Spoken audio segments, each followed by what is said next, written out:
All right, guys. So, um, there was an article I was reading, and it was talking about snacking, and it was saying how right now, snacking has kind of fallen out. Back then, there was a lot of talk about eating more meals, keeping that metabolic furnace burning, so on and so on. But there hasn't really been much scientific evidence of any of that being true or correct. There's no difference of you eating, you know, um, 2,000 calories all at once versus 2,000 calories spread out throughout the day. There's absolutely no difference. The difference is in your insulin response.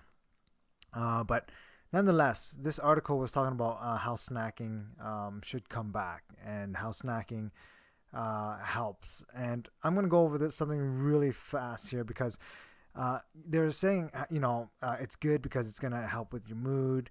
It's going to help with energy levels, stuff like that.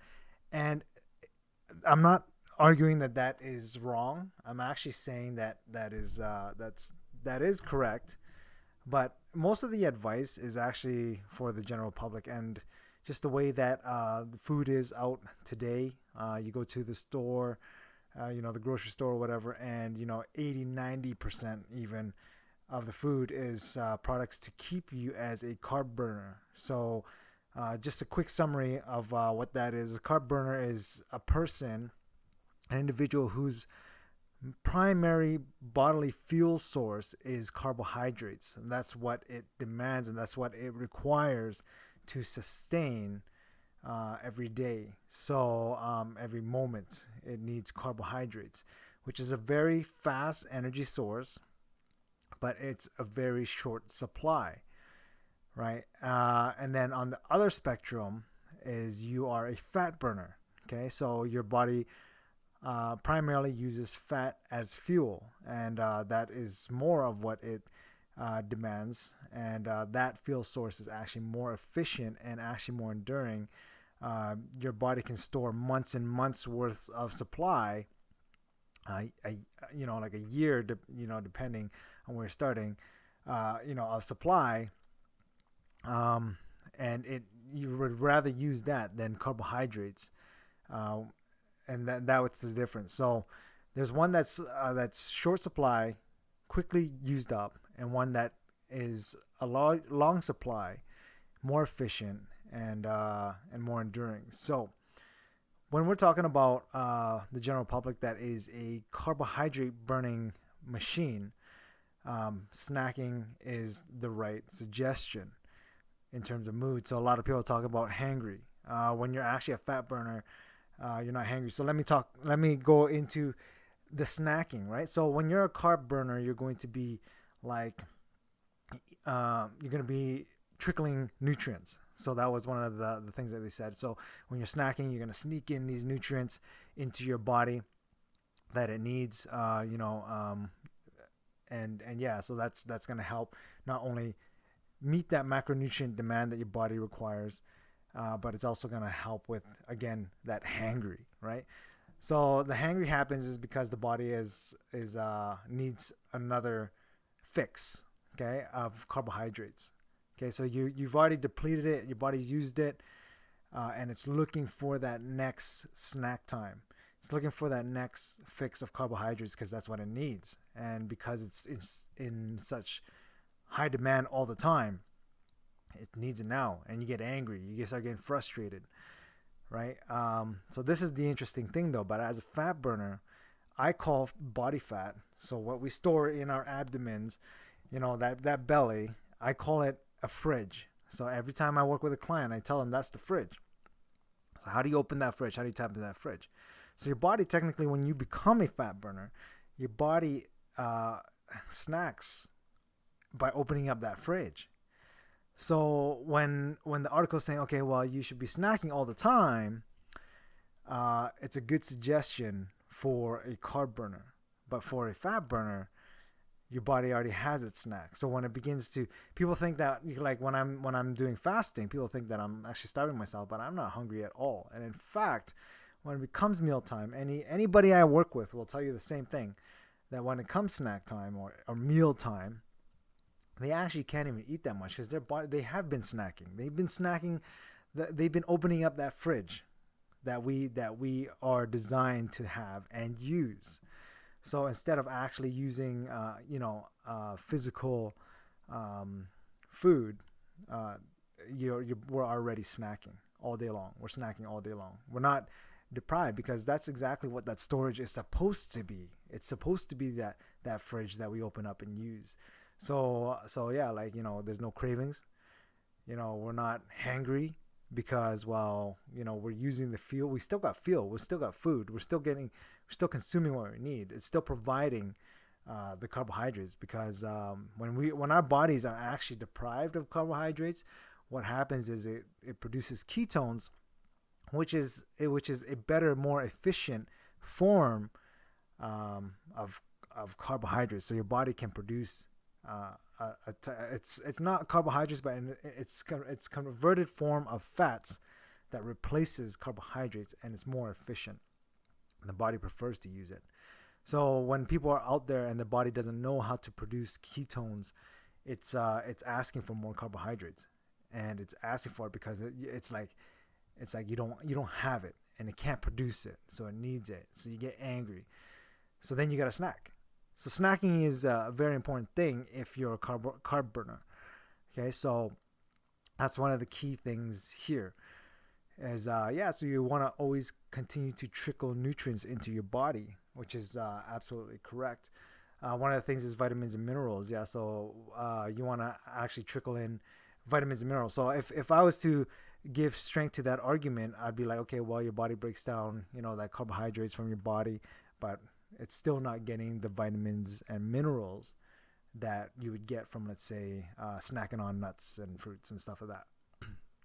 So that's one of the key things, but nonetheless, it's still being fueled. Again, this mechanism that has been created in our bodies is supposed to help us sustain and survive. Supposed to help us, live in times of, a famine or where food is scarce, and we need to find a source of fuel, which is going to be stored in our body. That's what it's for, right? It's for us to use. It's for us to tap into. It's the fridge that we open when we don't have anything in the fridge, So one of the key things that's one of the key things is to keep nutrients trickling. So for me, actually, primarily because we can consume our own fats for energy. So that would be part of our caloric demand. We would take it from our bodies. But again, going back to it, if you want to grow lean, then it's better to keep the calories down and just get the nutrients, right? So our body can consume the calories from our stored fats, but then we need to get the nutrients. So I find the best way is to get high premium quality supplements. Okay, so I used to just take regular store-bought vitamins, so I actually threw those away, and now I'm using premium supplements. Okay, so multivitamins, and then high-quality blend for protein. And again, one thing that we have to remember about protein is too much protein actually can put us back into a carbohydrate demand, because what happens if you have too much protein, it converts into glycogen, which is the form of sugar. And it could take you out of ketosis. So if you're working out and if you're active, you don't have to be concerned about that too much, because most of the glycogen you do have, it's going to be used up anyways. That's the first thing that we use is fast, and it's a quick source of fuel, so your body will use that. Again, going back to it, high quality premium supplements. So in terms of trickling, so what I do in the morning is I'll take 2 multivitamins, and then I'll have my shake, high quality protein. I've been fasted over my sleep, so it's a light, super light shake, so it doesn't really add up my calories at all. And then I go into a fasting, but I also have this. Okay, so this is actually transdermal patch, DFT patch, and what it does is it trickles nutrients for me all day long without actually having to consume anything. And that's one of the key things it's kind of like a cheat. I'm always looking for these biohacks, like that gives me the edge without actually going into some sort of substance abuse or anything like that. But some sort of edge that is like more natural. You think about it, taking a multivitamin is an edge, right? So I'm always looking for these edge that works to more efficiently help me perform, help me grow, help me develop, help me improve. So these patches are one of the things that I love to go with. And yeah, do they work? That's one of the questions. That I'll get into this whole topic, but yes, they do. They've created things like nicotine patches, and it's not new. They've been using these transdermal patches before nicotine patches. They have it for birth control, so hopefully it works, right? But yeah, so I put on the patch, keeps me snacking, snacking, all day long. So between that and the fridge that I have stored, and I don't really get that hangry. I'm just normal. And besides, I'm not actually getting tired either, right? So a lot of times when you're always snacking, you're always spiking your insulin, and you get this insulin crash. Your energy levels actually drop. Well, depending on what you're snacking on, but you actually get tired and sluggish, right? But when you're not always, consuming, then you actually feel more awake. So that's another cool thing. So if you can find ways to trickle nutrients into you, get high quality supplements where you're not spiking your insulin. When you're taking a multivitamin, you're not spiking your insulin. You're just providing it with the nutrients it needs. And yeah, so it's great advice for a carb burning body to snack all the time. It is actually good advice. But for somebody that has converted themselves into fat burning, that advice is not very applicable. So there we go. See ya later.